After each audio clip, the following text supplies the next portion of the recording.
These two projects, the Sage Gateshead, which is the music centre, and this building we're in, the Baltic Gallery for Contemporary Art, they came out of a thought that, well, perhaps we could actually use the arts to kickstart regeneration. We had a town centre in Gateshead that was dying on its feet, large areas of derelict land around us, probably still some there yet, even now it's still a work in progress.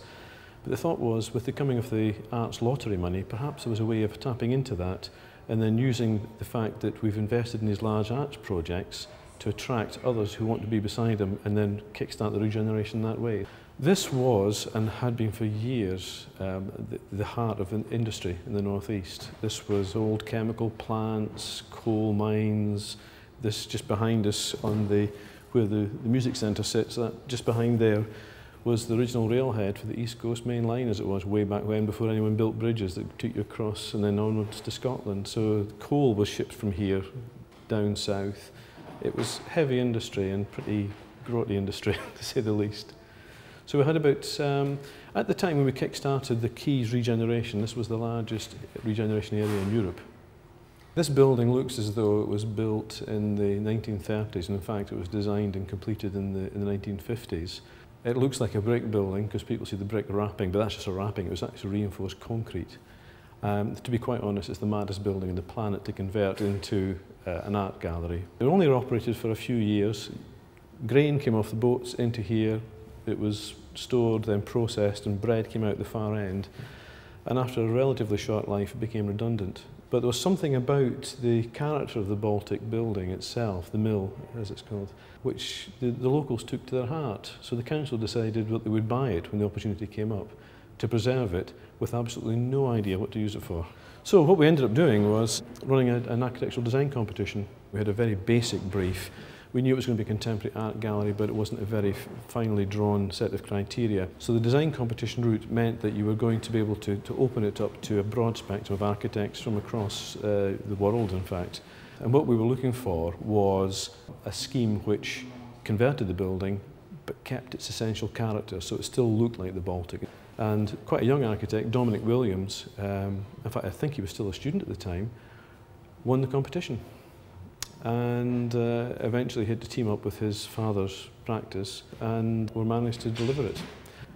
With the music centre, the Sage Gateshead as it's known, we decided to go a completely different route. What we thought was that we had a very clear brief on certain things on the other project.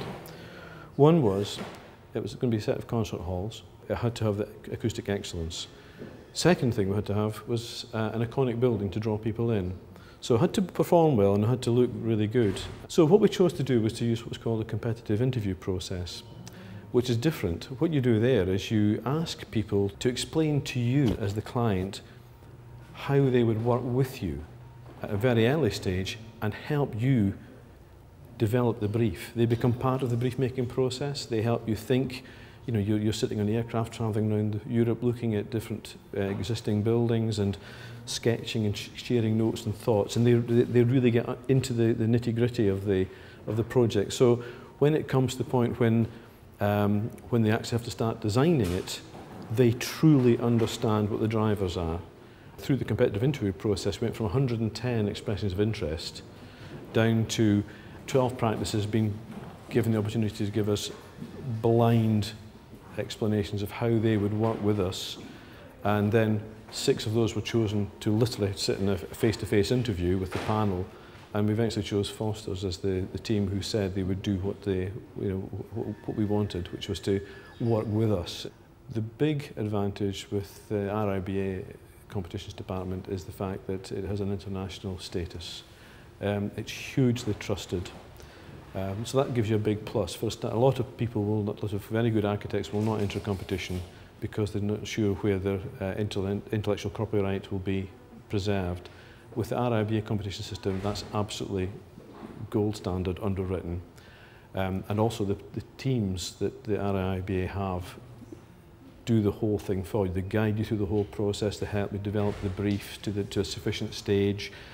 They administer the process. They're very, very proper in the way they run it, so it's very, very clearly auditable and trustworthy. I think from the Baltic's point of view, what we've got is we've got a very interesting, pure vision of how a building should be converted. This is contemporary art, cutting edge stuff, sometimes very difficult to engage with. So the way the building's been configured is to bring people in past familiar things, cafe, bar, bookshop, little restaurant. When they feel comfortable about the art, they can turn around and go the other direction and go into the galleries and look at those. In terms of the music centre, I think the successes there have been that the building is almost like, I suppose, a very well tailored suit.